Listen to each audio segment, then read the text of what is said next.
고린도후서 5장을 보시겠습니다.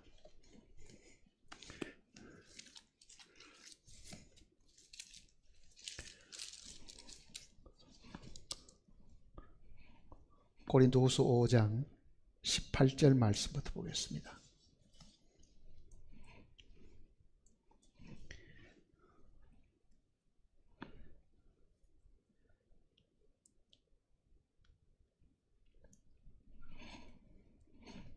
모든 것이 하나님께로서 났으며 그가 그리스도로 말미암아 우리를 자기와 화목하게 하시고 또 우리에게 화목하게 하는 직분을 주셨으니 곧 하나님께서 그리스도 안에 계시사 세상을 자기와 화목하게 하시며 그들의 죄를 그들에게 돌리지 아니하시고 화목하게 하는 말씀을 우리에게 부탁하셨느니라. 그러므로 우리가 그리스도를 대신하여 사신이 되어 하나님이 우리를 통하여 너희를 권면하시는 것 같이 그리스도를 대신하여 간청하노니 너희는 하나님과 화목하라. 하나님이 죄를 알지도 못하신 이를 우리를 대신하여 죄로 삼으신 것은 우리로 하여금 그 안에서 하나님의 의가 되게 하려 하심이라. 기도하시겠습니다.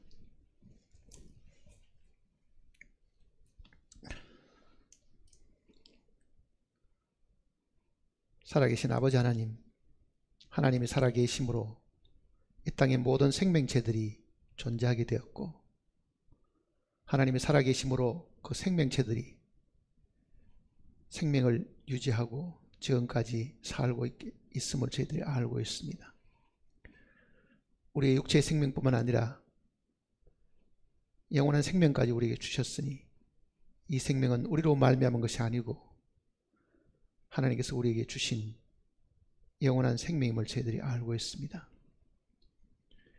비록 사람의 아들들로 이 땅에 태어났으나 하나님의 크신 긍휼하심으로 인해서 하늘의 자녀로 삼으셨으니 매일매일 삶 속에서 우리는 하늘을 바라보고 하늘의 음성을 듣고 하늘의 공기를 마시면서 살게 인도해 주시옵소서. 세상을 저희들이 나그네 같이 살아가면서 우리가 이르러야 될 목적지가 하늘나라임을 저희들이 확실히 알고 있습니다. 살아가는 동안에 세상의 마음이 빼앗기지 않도록 항상 조심하고 경계하고 사는 저희들이 되게 하시고 잠시라도 우리의 눈이 세상의 것을 바라봄으로써 우리가 가는 그 길이 지체될까 항상 염려하고 걱정하는 저희들이 되게 도와주시옵소서. 주님 만나는 날이 그리 멀지 않음을 저희들이 사실 알고 있습니다. 만날 때 우리로 하여금 부끄러움이 없게 하시고 주님 앞에 영광과 존귀와 참으로 귀한 칭찬까지 받는 저희들이 되게 도와주시옵소서. 거룩하신 말씀을 저희들에게 주심으로 매일 묵상하게 하시고 이 말씀을 우리의 생명으로 삼게 하신 하나님께서 함께 읽은 이 말씀을 우리에게 다시 깨닫게 해주시고 이 말씀으로 인해서 우리가 힘을 얻고 이 땅에 주어진 삶을 하나님께서 사는 저희들이 되게 도와주시옵소서. 우리를 죄악 가운데서 구원하신 주 예수님의 거룩하신 이름으로 기도드립니다.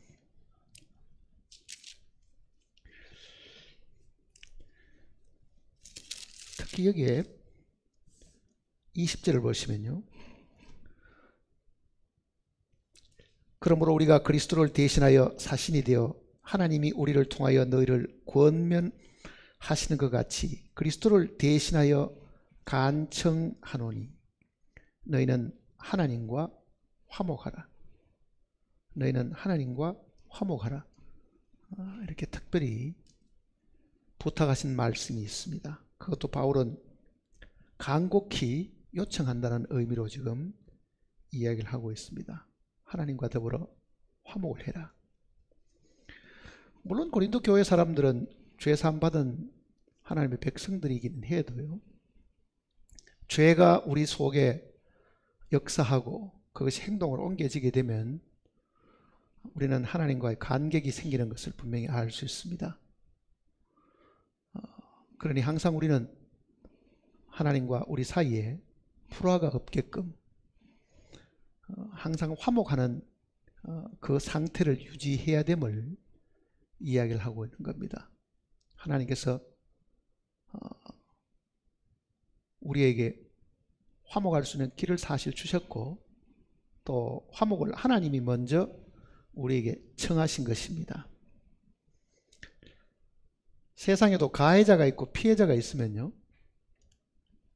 피해자가 아무리 화해를 하려고 해도요, 아니죠, 가해자가 피해를 본 사람이 응하지 않으면 그게 화해가 되지 않습니다. 하나님과 우리 사이는 하나님이 피해자시고 우리가 가해자입니다. 우리가 죄를 지은 사람이기 때문에 하나님이 피해를 보시는 분이시거든요. 그러니 하나님과 더불어 화목하라고 말씀하신 이 내용은 우리가 나서 가지고 사실은 화목하는 것이 사실 아니고요, 하나님이 먼저 화해 손을 먼저 내미셨고 화해하시기를 원하신 것이 사실은 먼저이십니다. 그래서 18절 같은 데 보면은 모든 것이 하나님께로서 났으며 그가 그리스도로 말미암아 우리를 자기와 화목하게 하시고, 그러니까 화목을 이루시는 분은 사실은 하나님이십니다. 죄인인 우리가 하나님과 먼저 화목할 방법은 없습니다. 우리는 하나님의 진노의 심판 아래 놓여 있는 사람들이고 영원한 형벌을 받아야 될 사람이기 때문에 화목을 청하는 것도 하나님이 하시는 일이고 또 우리에게 화목할 수 있는 기회를 주시는 것도 하나님이 사실 하시는 겁니다. 그래서 하나님과 더불어 화목하는 것이 어떻게 사실 이루어지는가, 그래서 오늘 우리가 한번 생각을 해 보려고 합니다. 시편 115편 말씀을 보면 하늘은 여호와의 하늘이라도 땅은 사람들에게 주셨도다 하는 표현이 있습니다. 하늘과 땅에 대한 이야기가 사실 나옵니다. 하늘과 땅. 그러니까 하늘하고 땅하고 하나님이 처음부터 구분을 하셨고요, 이 하늘은 하나님께 속해 있다. 그리고 땅은 사람에게 주신 것이다. 그러니까 화목을 이루는 것은요, 하늘과 땅이 화해를 하는 것입니다. 사실은요, 하늘과 땅이. 본래 하늘과 땅은, 즉 하나님과 사람은 함께 살도록 지음을 사실 받았습니다. 그것이 에덴 동산 안에 있었던 일입니다. 하나님과 사람은 분리가 되지 않고 하나로 살게끔 사실은 되어 있었습니다. 근데 사람이 마귀에게 속아서 범죄한 이후에 하늘과 땅이 간격이 생겨나게 된 겁니다.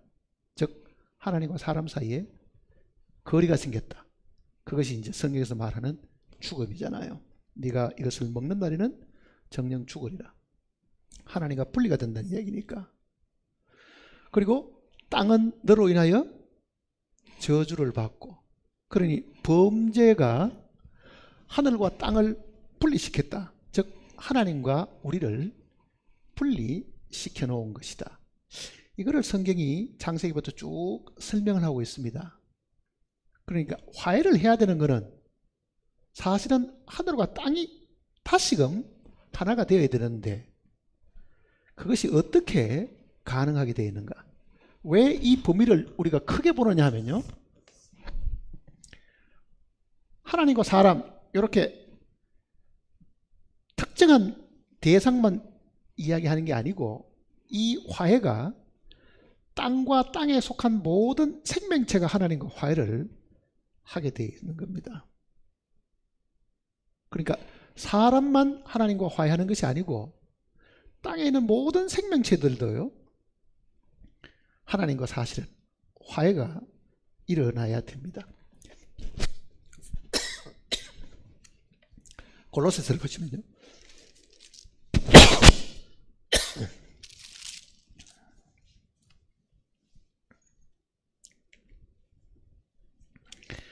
골로새서 1장입니다.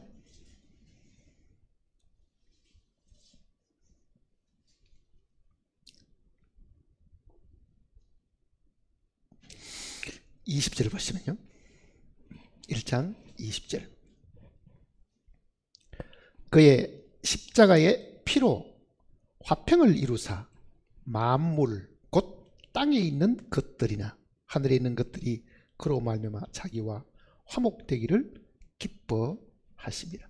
그러니까 땅에 있는 모든 만물과 하나님이 화목을 해야 된다. 그러니까 사람만 화목하는 것이 사실 아니죠. 왜 그렇습니까? 그거는 땅에 있는 모든 것들이 저주받은 그 상태 속에 다 들어가 버렸습니다. 그러니 피조물 전체가 하나님과 적대관계에 사실은 놓이게 되었다. 그 이야기입니다. 그러니 우리는 하나님과 사람만 화목하는 것이 아니라 예수 그리스도의 이 보혈로 인해서 땅에 있는 모든 만물과 창조주와 더불어 이 화해가 일어나야 된다. 그거를 이루시는 분이 예수 그리스도시다. 이 내용을 지금 이야기하는 겁니다. 그러니까 화목은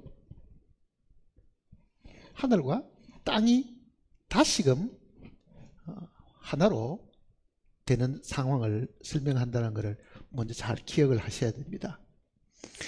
그러면 이 하늘은 그러면 무엇을 상징하느냐? 그리고 땅은 무엇을 의미하는가? 그거를 우리가 한번 볼 필요가 있습니다. 이사야서 66장을 보시면요. 이사야 66장.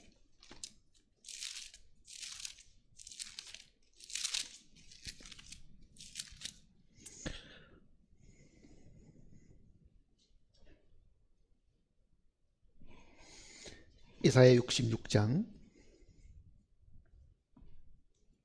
1절입니다. 여호와께서 이같이 말씀하시되 하늘은 나의 보호자요 땅은 나의 발판이니 너희가 나를 위하여 무슨 집을 지으랴 내가 안식할 처소하리라. 자, 하나님이 뭐라고 말씀하시냐면요, 하늘은 하나님이 앉아 계시는 자리고 그 말이잖아요. 보호자고, 땅은 하나님이 발을 이렇게 얹어 놓으시는 발판, 발등상이다. 이렇게 설명을 했습니다. 자, 하늘은 여호와의 하늘이라도 하는 그 하늘을 정말 크신 하나님이 그거를 자기의 보호자로 삼으셨다. 그가 앉은 자리로 삼으셨다. 그 얘기잖아요. 그가 앉은 자리로 삼으셨다. 그리고 땅은 그 앉아서 발을 이렇게 올려놓는 발판, 발등상으로 삼으셨다. 그러니까 하늘과 땅은 하나님의 보호자와 하나님의 발등상입니다. 성경이 그거를 에로고스에 사실 설명을 해주고 있습니다. 예수님도 그 내용을 말씀하셨습니다. 마태복음 5장을 보시면요.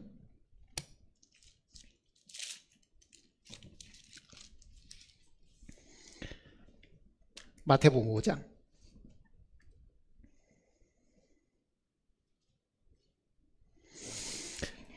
34절입니다.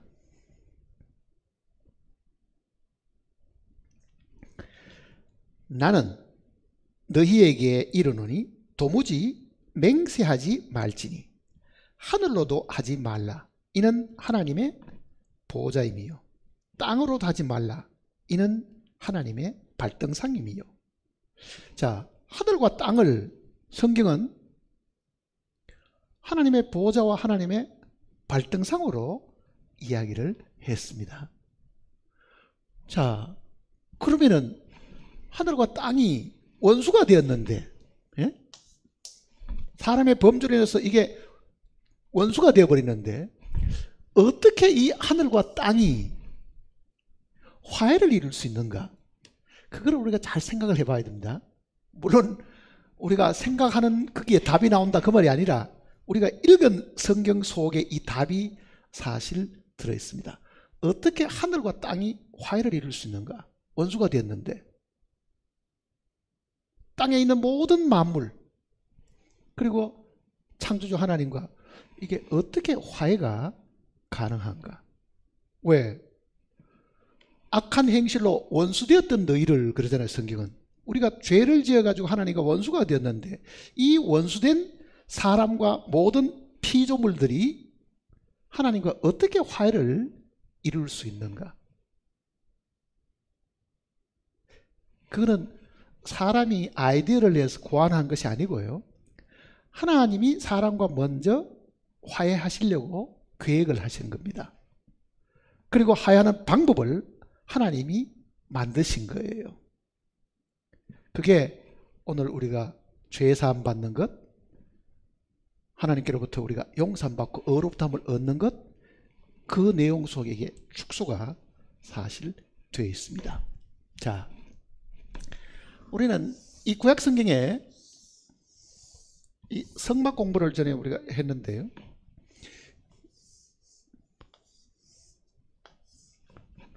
이 지성소 안에 뭐가 있다 그랬습니까? 예? 지성소 안에는 큰 이 궤가 하나 들어 있습니다. 궤가.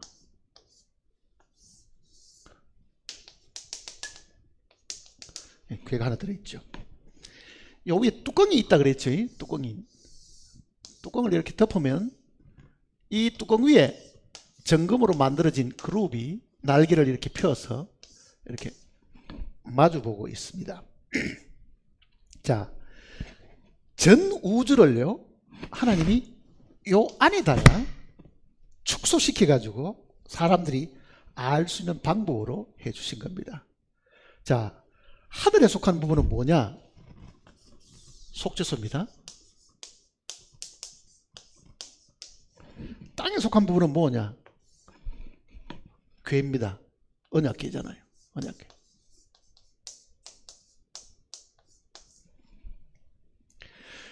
궤가 하나님의 보좌입니다. 언약궤는 뭐냐? 발판입니다. 하나님의 발을 놓는 곳이라고요. 그러니까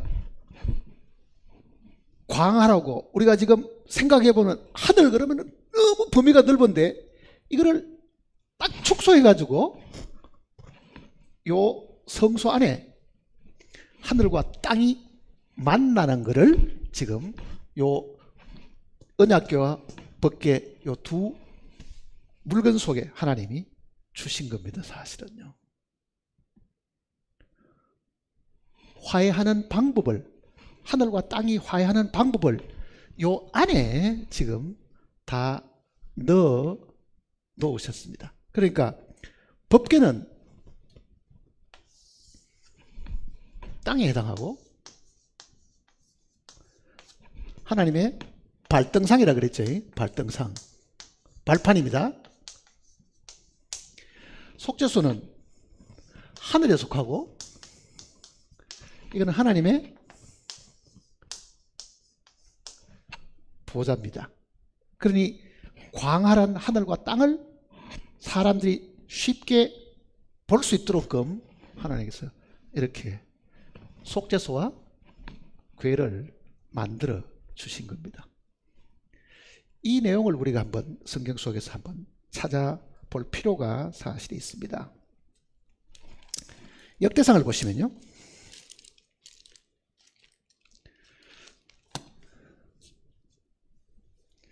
(28장을) 보시면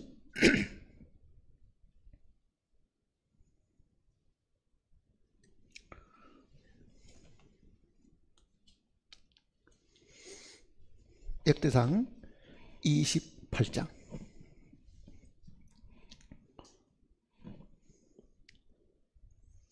2절입니다. 역대상 28장 2절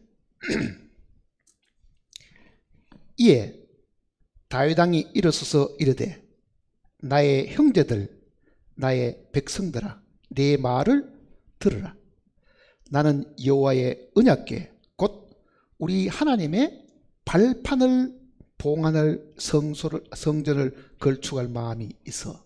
뭘 만든다고요?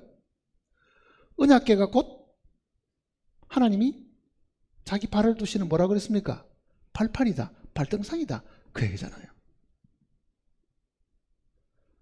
하나님이 자기 발등상을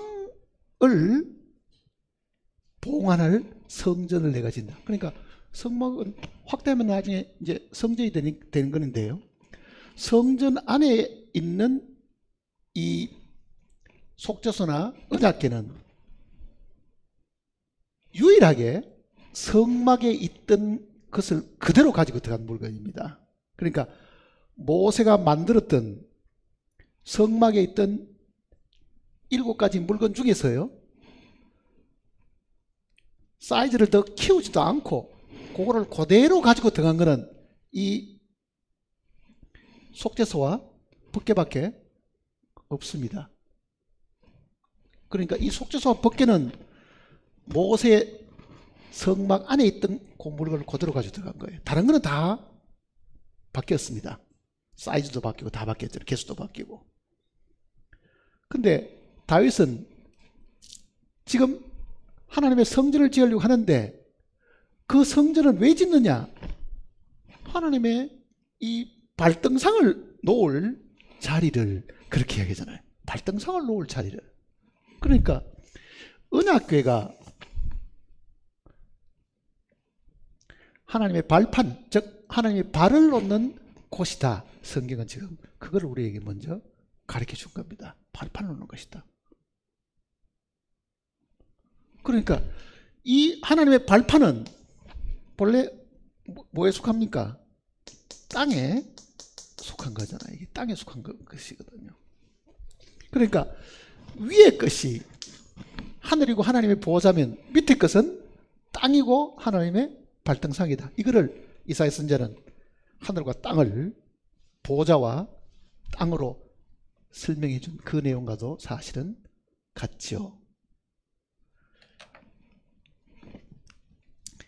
그러면은 위에 있는 이 속죄소는 뭐라고 표현을 했는가를 한번 봅시다. 시편을 보시면요. 시편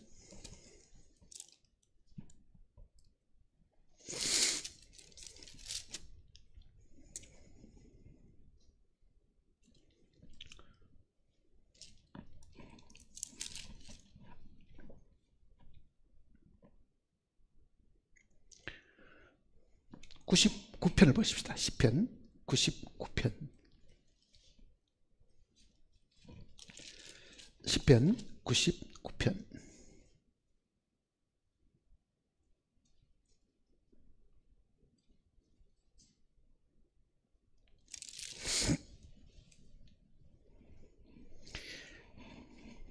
일절을 보세요. 여호와께서 다스리시니 만민이 떠올 것이요 여호와께서 그룹 사이에 좌정하시니 땅이 흔들릴 것이로다. 자, 하나님이 어디 계신다 그럽니까? 그룹 사이에 계신다 그러죠. 그룹 사이에. 이 두 그룹 서로 날개를 펴서 마주보고 있는 이 그룹 사이에 하나님이 계셔서 하나님이 말씀을 하시는 거잖아요. 그룹 사이에 계시는 하나님. 출애굽기 25장을 보시면요.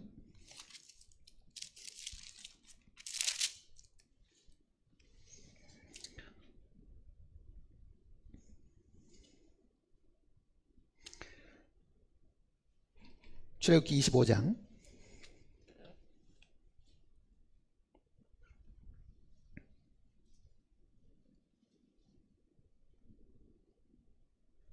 21절입니다.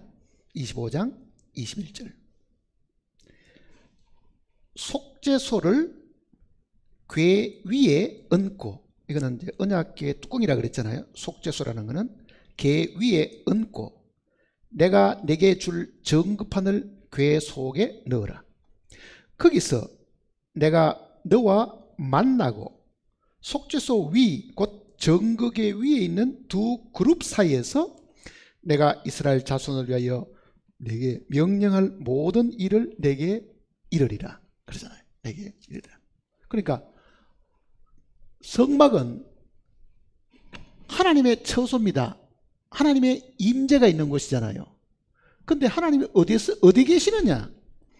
바깥들에도 안 계시고 성소에도 안 계시고 지성소 안에 계시는데, 그 지성소 안에서도 이 법궤 안에도 안 계시고 법궤 위에 이 두 그룹 사이에서 하나님이 계시면서 말씀을 하신다. 그러니 이 속죄소는 하나님이 계시는 보호자라는 이야기입니다. 하나님의 보호자. 이거는 발등상이고, 그러면은 속죄소하고 이 언약궤를 우리가 보고 있으면요, 하늘과 땅이 만나는 거죠. 사실은요, 하늘이 땅을 덮고 있는 거잖아요. 지금 하늘과 땅이 만나죠. 근데 화해는 어떻게 일어나느냐? 하늘과 땅이 화해를 하려고 하면은 죄 지은 것에 대한 뭐가 있어야 돼요? 대가를 지불해야 되겠죠. 그래서 여기에다가 피를 뿌리는 거예요. 이 피가 하늘과 땅, 즉 하나님과 사람 사이에 뭐를 이루는 겁니까? 화목을 이루는 희생 제물이잖아요. 생명 그 자체잖아요. 그러니까 이 피가 염소나 어린 양의 피니까요, 예수 그리스도의 보혈이 하나님과 사람을, 하늘과 땅을 뭐 해주는 겁니까? 중간에서 화해를 해주는 것이다. 그 의미입니다. 화해를 해주는 것이다. 그걸 성경은 우리가 그리스도 안에서 하나님과 사람이 화목을 한다, 그 의미로 지금 기록을 해준 겁니다. 그러니 어떤 사람도 이 속죄소에 뿌려진 그리스도의 피 없이 직접 하나님께 기도해가지고 화해할 방법이 없습니다. 내가 죄 지었다고 해가 내가 매일같이 울고 하나님 앞에 용서해달라고 기도했더니 죄 용서받았다, 그런 건 있을 수 없어요. 어디서 용서받아야 돼요? 이거는 지성소 안에 계시는 하나님과 땅이 화해하는 여기서밖에는 화해가 일어나지 않습니다. 절대로 화해가, 이 그리스도 밖에서 화해가 일어나지를 않는다는 걸 사람들이 모르는 거예요. 눈물을 많이 흘리면 하나님이 나를 좀 불쌍히 보실 것 같은 생각을 하면 큰 착각입니다. 하나님과 화해하는 길은 딱 하나밖에 없어요. 그게 지성소 안에, 그리고 이 하나님의 보호자에 뿌려진 그 피 때문에 가능하다. 그거를 지금 성경이 가르쳐 줍니다. 로마서 3장을 보시면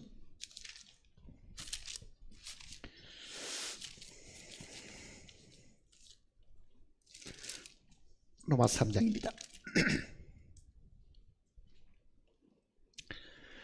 25절입니다. 로마서 3장 25절.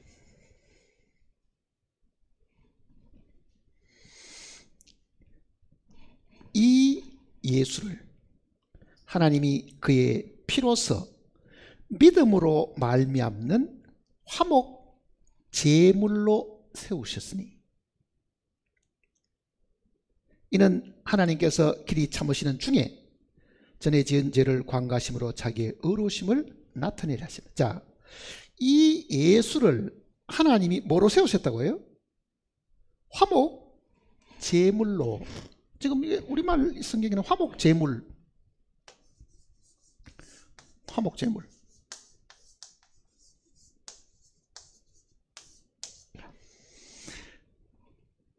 근데 원어의 의미를 자세히 보면은 이게 화목 제물이보다는 화목 장소, 화목하는 장소, 혹은 이거를 뭐로 표현했냐면요, 원어대로 하면 이게 속죄소로 그랬습니다. 속죄소로. 이 예수를 하나님이 속죄소로 삼으시고, 그 얘기입니다. 하나님이 속죄소로 삼으시고, 즉 하나님과 사람이 화목하는 장소로 삼으시고 혹은 화목 제물로 삼으시고, 그러니까 하나님과 우리가 화해하려고 하면은 반드시 중간에 뭐가 있어야 됩니까? 화목 제물이 있어야 되겠죠. 그게 죄 없으신 그리스도의 보혈이잖아요. 그 피가 여기에 뿌려진다. 자, 그러면은 예수님이 십자가에 달려 돌아가시고 하늘 성소에 들어가셨다고 히브리서는 이야기하죠. 하늘 성소에. 하늘 성소에 뭐가 있다는 이야기예요? 하늘 성소에 언약궤가 있습니다. 그게 뿌린 거예요. 계시록 11장을 보세요.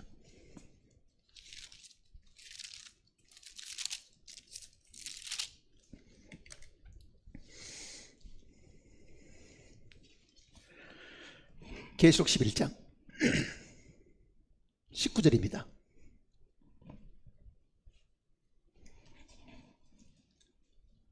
(11장 19절) 이에 하늘에 있는 하나님의 성전이 열리니 성전 안에 하나님의 언약궤가 보이며. 자, 하나님의 성전 안에 언약궤가 있었습니다. 모세가 만든 것은 하나님이 보여준 그 식양을 따라서 만들었다 그러잖아요. 그 식양이 하늘 성전에 있는 그 모습을 보고 이 땅에 있는 이 성막을 만들었는데, 제일 중요한 것이 뭐였습니까? 법궤였습니다. 법궤를 둘 장소로 만든 것이 이 성막이잖아요. 그렇잖아요.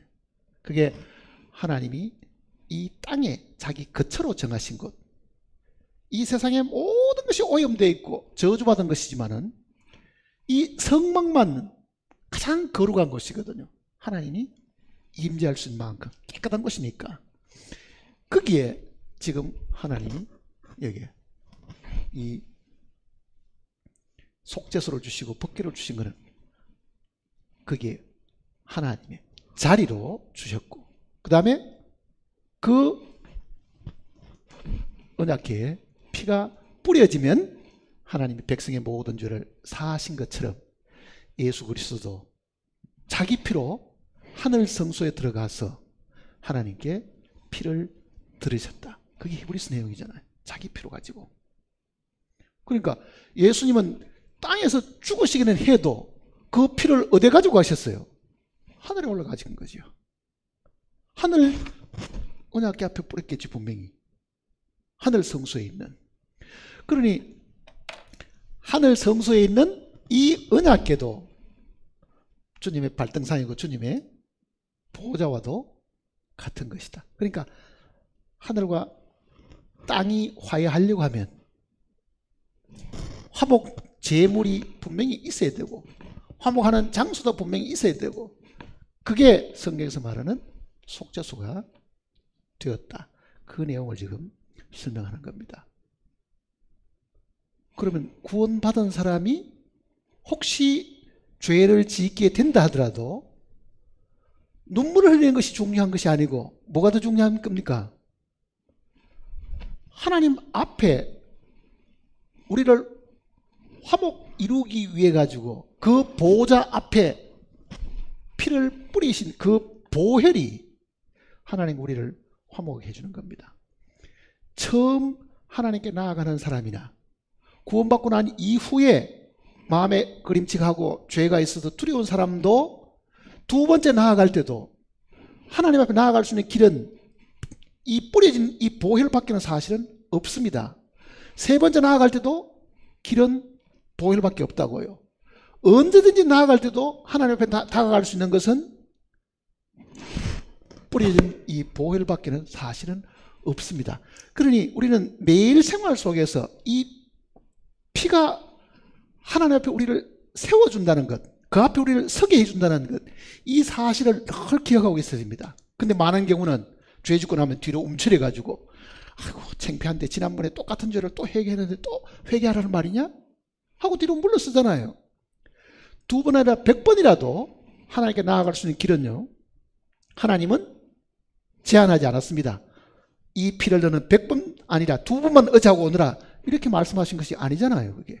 그거는 언제든지 하나님께 나아가는 사람들에게 하나님께서 우리에게 주신 은혜로 주신 것이기 때문에 처음 나아갈 때나 2번째 나아갈 때나 3번째 나아갈 때나 나아갈 때 하나님 앞에 설 수 있는 그 담대함은 뿌려진 그 보혈의 사실이 있다. 이것이 화해의 제물이고 장수니까 그게 예수님이다 그 얘기잖아요. 그리고 예수님께서도 내가 곧 길이요 진리요 생명이니 나로 말미암지 않고는 내 피 흘린 이 피를 의지하지 않고는 그 말과도 같은 이야기입니다. 아무도 하나님께 나올 수가 없다 그러잖아요. 아무도 나올 수 없다. 그러니 우리의 열심히 하나님 앞에 세워주는 것도 아닙니다. 우리의 수고가 하나님 앞에 우리를 세워주는 것도 아닙니다. 부자라고 해서 세상에 유명한 사람이라서 자기 이름으로 하나님 앞에 나아갈 수 있는 사람도 없습니다. 하나님이 사람을 만나주시는 것, 하나님이 사람과 화목을 이루는 것은요 딱 한 통로밖에 없지요. 한 통로밖에. 그게 지금 이 구약 성경 속에 예표로 주어진 성막 안에 있는 속죄소와 언약궤가 바로 그거를 상징하고 있는 겁니다. 화목이 이루어졌습니까? 우리는 이 사실을 듣고 믿은 것뿐이잖아요. 예수 그리스도께서 자기 피로 하늘 성소에 들어가셔서 그 피를 하나님의 요구대로 그 앞에 들으셨기 때문에 적어도 우리가 예수 그리스도를 믿는 한 우리는 그 안에서 하나님께 오늘도 나아갈 수 있고 내일도 나아갈 수 있고 10년 후에도 바로 동일한 근거 위에서 그분 앞에 나아갈 수 있는 것이다. 근데 가끔은 사람이 교만하면 이렇게 됩니다. 죄인일 때는 보혈로 나아간다고 생각하고요. 믿은 지가 오래된다고 생각하면은 자기 열심도 상당히 자기가 기억하고 있는 것이 많기 때문에 그것도 보탬이 될 거라고 생각하는 거예요. 하나님 앞에 세워주는 것은 처음과 끝이 동일합니다. 어떤 경우든지 구원받은 연륜이 오래된 사람도요 또 하나님 앞에 우리가 서려고 하면은 그 앞에 설 수 있는 근거는 예수님의 보혈이지 그 사람이 살아온 신앙생활이 연륜에 있지 않다는 것을 우리가 항상 기억을 해야 됩니다.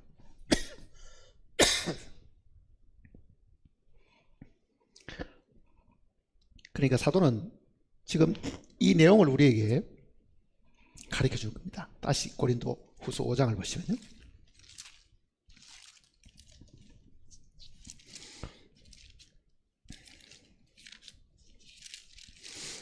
고린도 후서 5장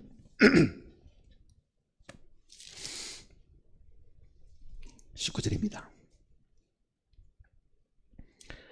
곧 하나님께서 그리스도 안에 계시사 세상을 자기와 화목하게 하시며 그들의 죄를 그들에게 돌리지 않으시고 화목하게 하는 말씀을, 즉 여기는 말씀보다는 화목하게 하는 그 일을 우리가 이제 복음을 전해 가지고 사람들 하여금 죄 사함받게 하는데 독려하고 구원하고 전도하죠. 그러니까 화목하게 하는 사역을, 그 말입니다. 화목하게 하는 사역을 우리에게 부탁하셨느니라.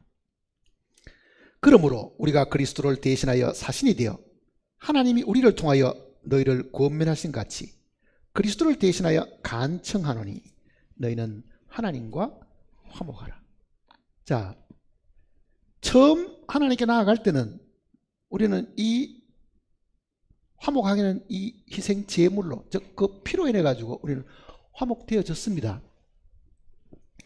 근데 살아가는 동안에 묻어오는 죄들, 참지 못해가 저지른 어떤 죄들, 이런 걸로 인해 가지고 하나님과 우리 사이에 간격이 분명히 생깁니다.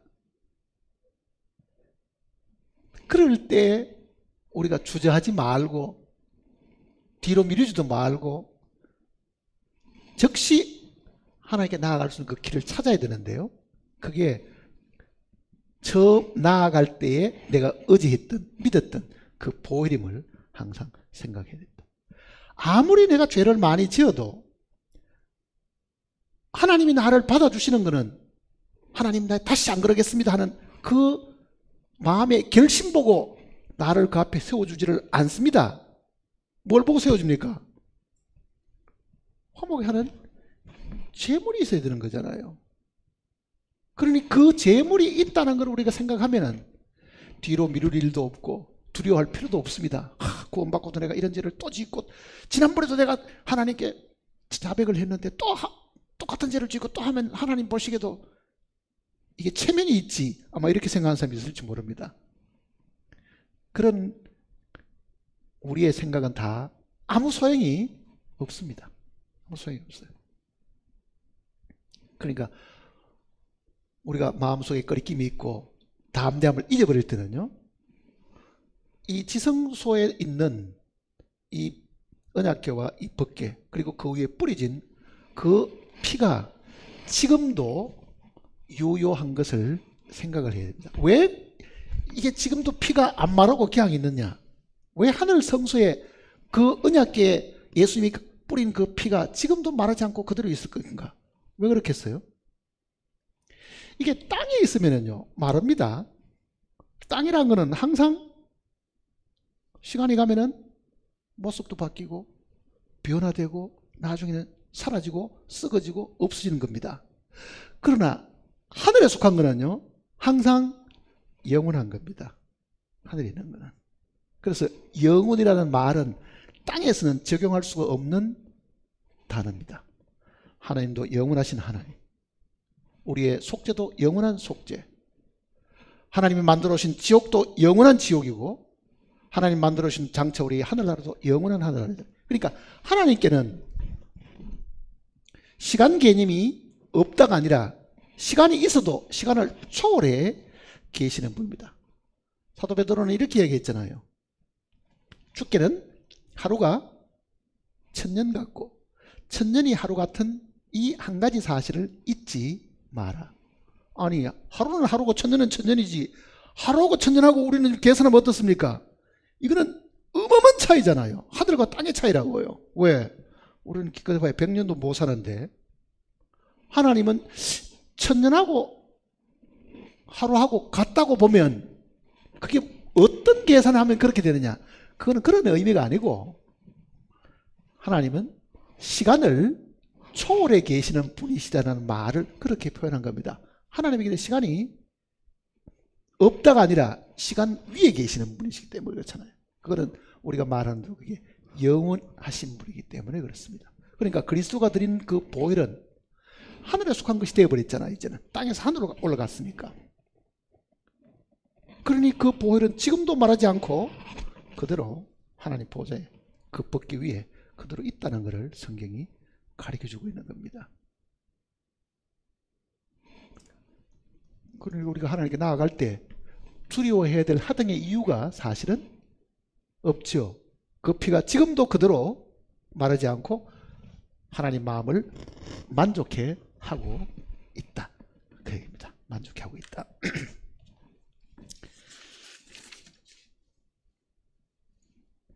여기까지 설명을 하고요. 어떤 분이 지금 질문한 내용을 지금 오늘 남은 시간에 조금 설명을 해드리려고 합니다. 저는 이분이 누군지는 모르는데 이메일로 지금 질문을 해온 것이 있습니다.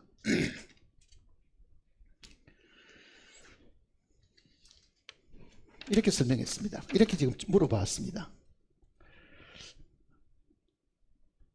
안녕하세요. 유튜브 강의를 통해서 목사님을 알게 되었고 여러 강의를 들으면서 제가 공부하며 깨닫게 된 여러 교리들과 내용들 거의 대부분이 목사님과 같은 방향 같아서 관심 있게 듣고 있습니다. 그래서 히브리서 내용 중 한 가지 질문이 있어서 연락을 드리게 되었습니다. 구약을 보면 지성소 언약궤 안에는 돌판만 들어있고 만나를 담은 항아리와 아론의 상란지팡이는 언약궤 안이 아닌 언약궤 앞에다 두라고 하셨는데 히브리서 기자는 이 둘을 언약궤 속에 집어 넣었음을 볼 수 있습니다. 제 생각에 히브리스 기자는 그 시대의 목사나 교부 중에 한 분일 것 같다는 생각도 들고요. 그래서 이 둘에 대한 착각을 하신 게 아닌가 여겨집니다. 물론 이 외에 다른 내용들은 충분히 정경으로 받아들여도 될 만큼 내용이 탁월한 것은 사실입니다. 아니면 제가 놓친 어떤 심오한 뜻이 있었는지도 알고 싶고요. 이 부분을 목사님은 어떻게 보셨는지, 히브리스 강의를 들어보니 목사님도 히브리스 기자처럼 언약궤 안에 세 가지 모두 들어있는 것을 당연시 생각하시면서 딱히 문제를 제기하지 않고 그냥 지나가셨는데요. 지성소 만나와 지팡이의 위치에 대해서 목사님은 어떤 소견을 갖고 계시는지요? 이렇게 질문한 사람이 있습니다. 히브리서 9장을 보세요.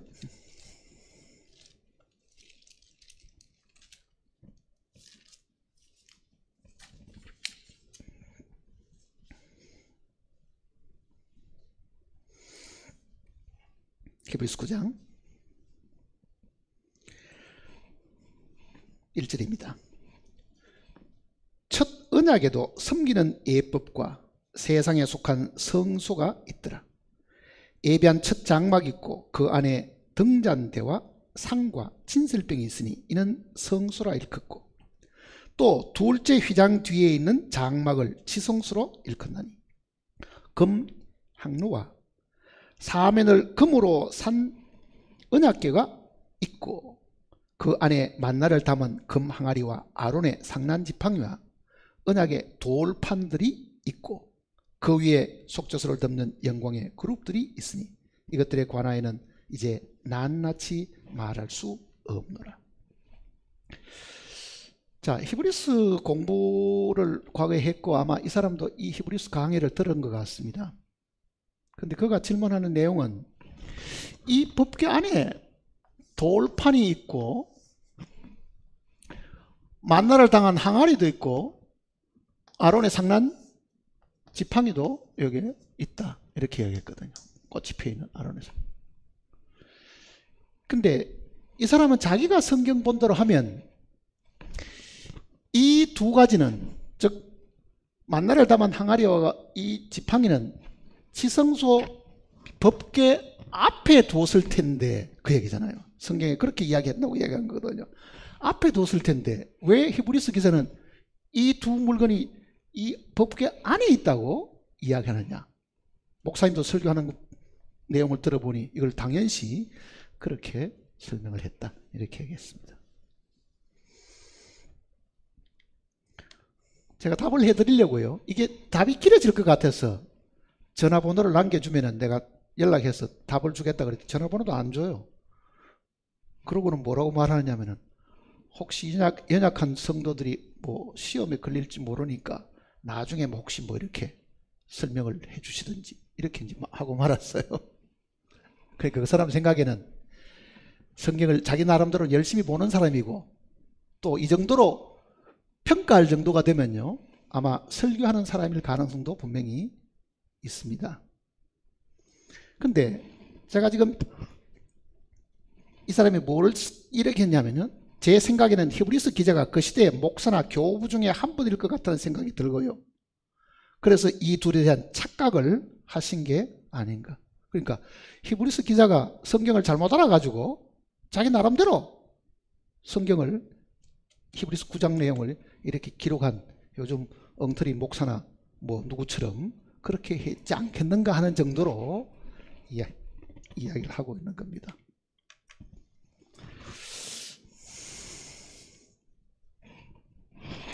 이 사람이 이렇게 이야기한 내용 이유 중에 하나는 아마 이 구절 때문에 그럴지도 모릅니다. 열왕기상을 한번 보시면요. 열왕기상 8장을 보시면요.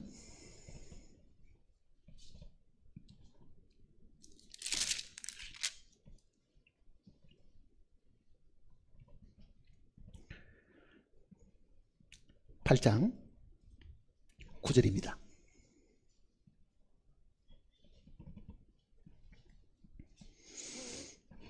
8장 9절. 그 궤 안에는 두 돌판 외에 아무것도 없으니, 두 돌판 외에 아무것도 없으니. 그러니 히브리서 기자가 돌판밖에 없다고 이야기했는데 왜 이게 그것들이 있겠느냐? 그러니까 이거는 그 앞에 밖에 둔 것이 맞는데, 히브리서 기자는 자기가 이거를 적당하게 아마 어느 목사나 설교자처럼 뭐 그렇게 해석하지 않았겠는가, 이렇게 지금 물어본 겁니다. 근데 성경을 자세히 읽어보면 그렇지 않습니다. 답을 이제 가르쳐 드리려고 합니다. 출애굽기를 보시면요, 16장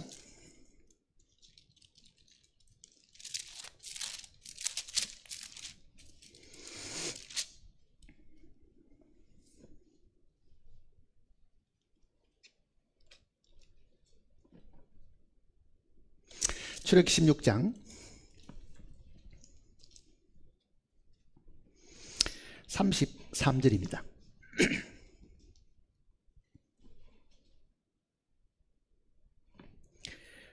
또 모세가 아론에게 이르되 항아리를 가져다가 그 속에 만나 한 오멜을 담아 여호와 앞에 두어 너희 대대로 간수하라. 34절 같이 읽어볼까요? 아론이 여호와께서 모세에게 명령하신 대로 그것을 증거판 앞에 두어 간수하게 하였고, 여기 지금 증거판 그러죠. 증거판이 뭡니까? 이 돌판을 두고 하는 이야기입니다. 이거는 법궤 앞에 두라는 말이 아닙니다. 법궤 앞에 두었으면 바깥에 나왔겠지만은요, 증거판은 안에 들어있죠. 그러니까 이 증거판 앞에 두라. 그러니까 이 안에 들어있는 것이 맞는 이야기입니다, 사실은. 근데 이제 이 증거판 앞에 두라 하니까 사람들은 법궤 앞에다가 증거판이 요 안에 들어있고, 이거는 뚜껑을 못 열어봤을 테니까 사람들이 왜 열면은 화가 미칠지도 모른다고 생각해서 안 열었을 것이다라고 사실 생각하잖아요. 근데 이거는 증거판 하는 그 증거판은 이 법궤 안에 들어있는 이 내용을 지금 이야기를 하고 있습니다. 증거판 하는 이 표현을. 그러면 지금 이 항아리뿐만 아니고 그 다음에 뭐도 있어요? 지팡이도 나와야 되겠죠. 지팡이는 민수기를 보시면 나옵니다. 민수기를 보십시다. 민수기 17장을 보시면요,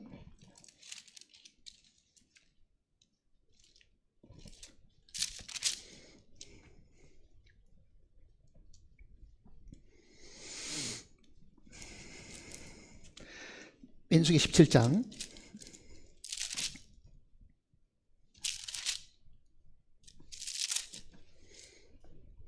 4절입니다.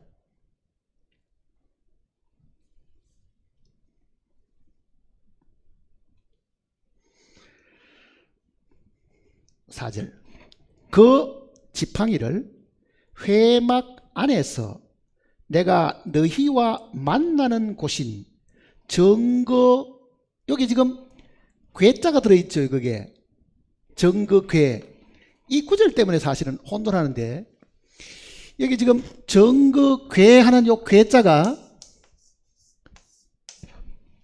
본문의 글자가 아니고 뭐로 되어 있습니까? 작게 되어 있죠. 작게. 글씨가 작죠.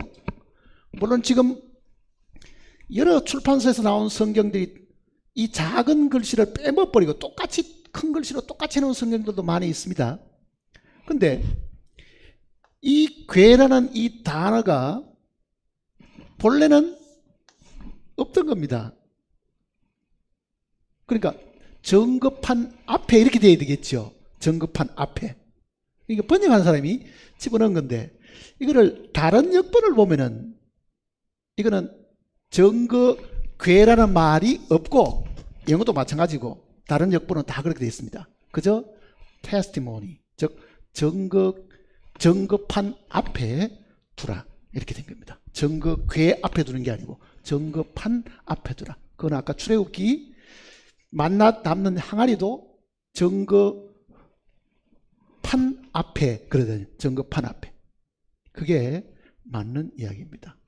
근데 광야 생활이 다 끝이 나고 이제 다윗이 이 법궤를 봉안할, 즉 하나님의 발판을 봉안할 성전을 지으려고 마음을 먹지요.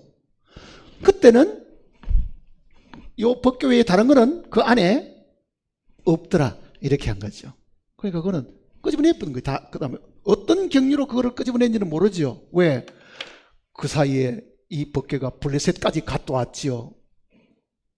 그리고 특별히 그 안에는 이 두 돌판에는 아무것도 없다라는 말은 무슨 뜻이겠어요? 본래는 그 안에 다른 것이 있었는데 성전을 만들어서 그 안에 넣을 그 무렵에는 이것이 그 안에 돌판밖에는 다른 것은 그 안에 있지 않더라는 말을 우리에게 가르쳐 주려고 그렇게 설명한 겁니다. 그러니까 히브리서 기자가 자기가 임의로 이거를 빼고 넣고 한 것이 아닙니다. 구약 성경을 다 읽어봐도 이거는 어디에도 이거를 궤 앞에 두었다 이렇게 표현하지 않았습니다. 궤 앞에 두지 않았다. 그래서 혹시 여러분도 성경을 읽으시다가 질문이 있으면은 이미 판단하지 말고요. 아이고 이거 뭐 히브리서 기사가 이거 뭐 잘못했겠네. 그게 아니고 히브리서 내용을 쓰게 하신 성령은 민수기나 출애굽기 내용도 쓰게 하신 동일한 성령이십니다. 같은 분이 지시하는데 그렇게 엉터리로 할 리는 없습니다.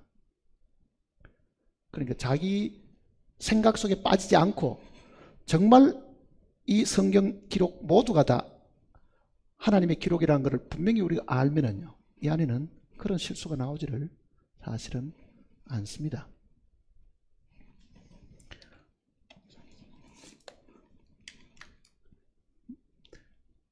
차라리 물어보려고 하면 히브리서 내용 속에 그 향료의 그 위치에 대한 것은 우리가 생각을 해봐야 할 부분이 있다고요. 번제단 아니죠. 분향단이 이게 지성소 안에 있어야 되느냐 밖에 있어야 되느냐 그 부분에 대한 이야기가 지금 히브리서 내용 속에 지금 기록되어 있습니다. 다시 한번 보세요. 그게 히브리서 9장을 다시 보시면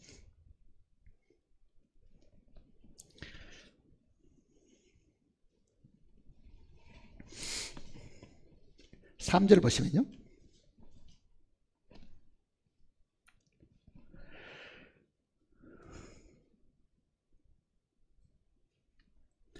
둘째 휘장 뒤에, 즉 휘장 뒤에 있는 것은 지성소잖아요. 둘째 휘장 뒤에 있는 장막을 지성소라 일컫나니 금 향로와 사면을 금으로 산 언약궤가 있고. 근데 본래 분향단은 어디 있는 겁니까? 지성소 안에 있는 게 아니고 휘장 앞에 있었습니다. 사실은요. 그렇죠. 근데 이 내용은 정확하게 무엇을 설명하는 건가를 우리가 이거는 성경을 좀 더 깊이 공부할 필요가 사실은 있습니다. 근데 아무 생각 없이 읽어보신 분들은 이 부분에 대해서 별로 의문을 안 가지고 아마 읽어보셨을 겁니다. 숙제를 드릴 테니까 공부를 하셔가지고 나중에 답을 아시면 발표할 기회도 드리겠습니다. 정말 이것도 히브리서 기자가 자기 마음대로 어느 목사나 무슨 설교자처럼 그렇게 깨다 붙인 이야기냐? 그렇지 않습니다. 이 내용도. 자, 숙제를 들으셨으니까 공부 열심히 하셔가지고 성경 찾아보시고 왜 히브리서 기자가 그 분향단이 지성소 안에 있다고 말을 했느냐? 그걸 한번 찾아보시기 바랍니다. 기도하십시다.